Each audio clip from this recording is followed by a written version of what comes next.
This is Kurt from Madison ModPo, and with me today are Scott. Let me find my copy first. I don't know. I gotta find my copy of that. Oh, okay.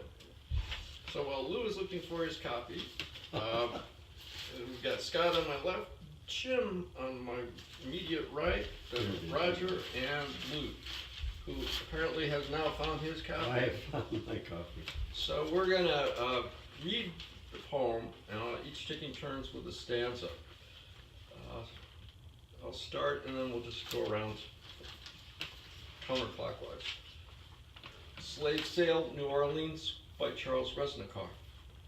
To begin with, the slaves had to wash themselves well, and the men who had beards had to shave them off. The men were then given a new suit each, cheap but clean, and a hat, shirt, and shoes. And the women were given a frock of calico and a handkerchief to tie about their heads. They were then led by the man selling them into a large room. The men placed on one side, the women at the other, the tallest at the head of each row, and the next in size, and so on to the shortest. Many called to look at the slaves for sale, and the seller kept talking about their qualities, made them hold up their heads and walk about briskly. And those who might buy had them open their mouths to look at their teeth, and felt their arms and bodies, just as they might a horse for sale, and asked each what they could do. Sometimes a man or woman would be taken to a small house in the yard, to be stripped and looked at carefully. If they had the scars of whips on their backs, that would show they had been troublesome. During the day, a number of sales were made, and a planter from Baton Rouge bought Eliza's little son. Boy had to jump and run across the floor actively all the time the trade was going on. Mother was crying and wringing her hands and kept begging the man who was thinking of buying the boy not to buy him unless he bought her also. And her little daughter, and Eliza kept saying that if he did, she would be the most faithful slave that ever lived. But the man from Baton Rouge said he could not afford to buy her. And then she began to cry aloud in her grief. The man selling the slaves turned on her. His whip lifted and told her to stop her noise. If she would not stop her sniveling, he would take her into the yard and give her 100 lashes. She tried to wipe away her tears, but could not. And said she wanted to be with her children, and kept begging the man selling the slaves and the man from Baton Rouge, who by that time had bought her son, not to separate the three of them, mother, son, and daughter, and over again kept saying how faithful and obedient she would be.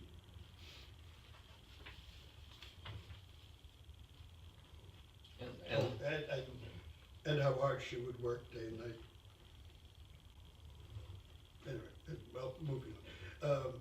But the man from Baton Rouge said again he could not buy mother and son, let alone the three, and that only the boy must go with him. Then Eliza ran to her son, hugged him and kissed him again and again, and her tears kept falling on his face. The man selling the slaves kept cursing her and called her a blubbering, howling wench, and ordered her back to her place in line and to behave herself, or he would give her something really to cry about. So, first a little bit about Charles Reznikoff. Born 1894 and died in 1976. He really labored in obscurity. I would suggest did not get his due when it comes to fame. What he did was a remarkable thing. He went to law school, never really practiced law, or if he did, it was a very short amount of time. But he later worked for CJS, which is one of the legal encyclopedias. And in the course of doing that, and he would read these cases and just, poetry and being a lawyer, they start to realize there are lots of connections. With his law degree and legal training, would find the words in these cases. And he went on, with respect to the legal cases, he would draw out of those reports that he was reading and develop poems just out of that, derive poems just out of those cases, and assembled them all into a book called Testimony, which is not before us now. I wanted to raise that as maybe his greatest achievement, but also to highlight that law and the working of law was just paramount in this poet's mind. And that's what slave sale is. It's the law of property and the law of contract. And the law and morality don't necessarily go together. This is, I think, an example of it.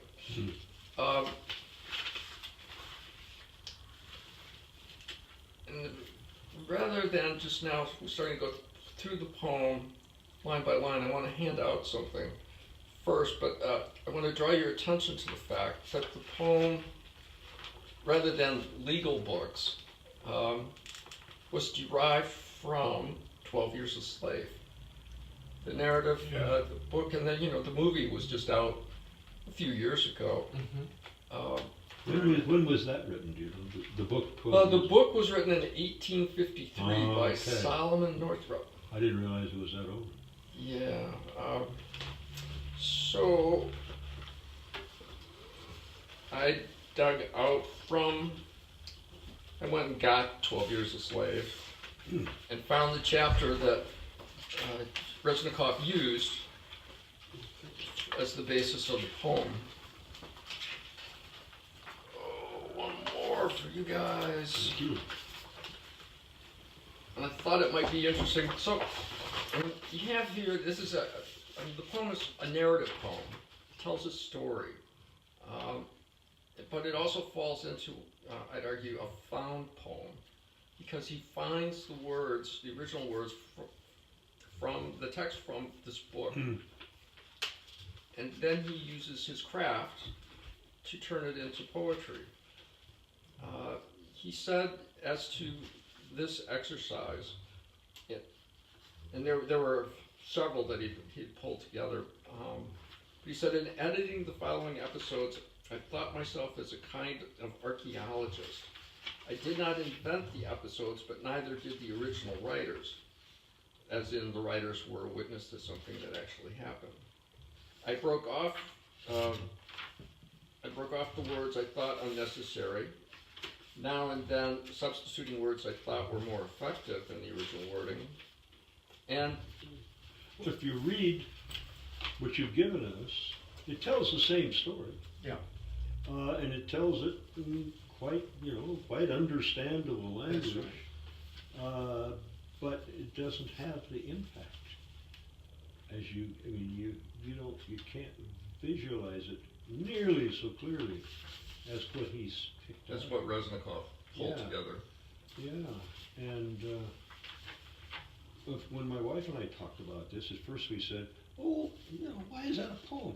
If you just wrote it in a paragraph or two, you could do that. It would say the same thing, but then the more we looked at it, but it wouldn't say the same thing. It wouldn't at all. Wouldn't have the same effect. No, it would not have the impact that.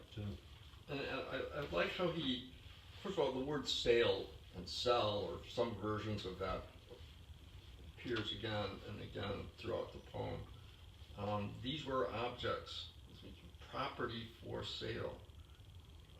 I also like how he doesn't give anyone here names. It's always the man from Baton Rouge. It's a very impersonal, inhumane process. The man selling the slaves.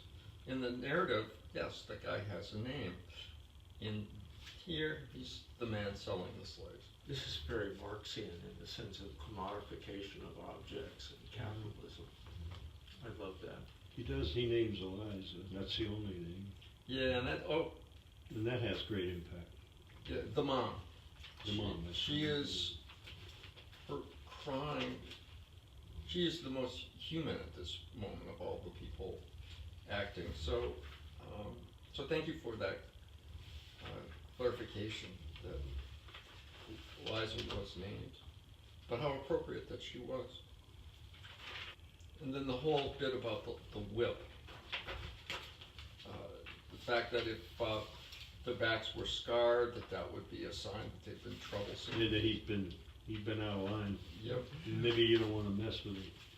And the decision to end the poem about the threat of violence. When, he'd already threatened her with 100 lashes. The man who was selling the slaves already threatened her with 100 lashes.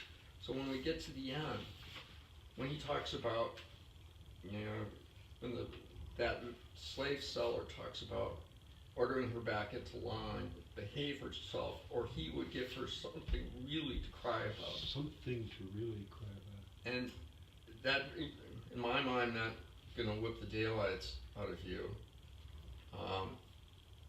And that's just something really to cry about. And He had no comprehension of what separating a mother from a child would feel like. Yeah. No. And yet we do that at our southern border. Yeah. In Well, 2019. have you ever been to a real stock sale? Ever? To an auction for cattle? Cows for slaughter or something? Yeah, no. It just reminds me exactly, same idea. There's no thought about the cow at all. It weighs so much, it's worth so much. It's a commodity. And, you bid for it, so you can get money, so you sell it, you make money. Yeah, That's all this is about. and the loss of slave would be the personal property of the slave owner. The legal word is chattel. Mm-hmm. So when you said a sale of cattle, it brought that to mind. Mm-hmm. So the use of repetition, the honing down to specific words, getting rid of the Latin derived words, just gives it a sharp focus that I think it also illustrates how wordiness is the equivalent to clutter. Mm-hmm. And it's always comforting to see someone who knows how to clean the clutter and give us some more. Do you know, have you ever seen the true legal sales documents that went with the, because surely the guy who was selling it had to write down a bill of sale, and the person who bought it had to sign the bill of sale. I wonder if there must be some place where some of those things are. Title, Bill of Sale for 84 Slaves from Thomas Molay to Henry Johnson, 1838. You want to read? Subject, slave sale. Description, bill of sale transferring, blah, blah, blah. Well, that's just incredible. Yeah. Have any of you ever seen the preserved auction site in D.C.? Been to down on the river where the slaves were brought in by boat, and then they had pens where they put them overnight with the sale, for the sale the next day, and then they have the actual block where they paraded them out and showed them, and they showed where they slept. And Do you want me to read, like, the beginning of the actual text? Yeah.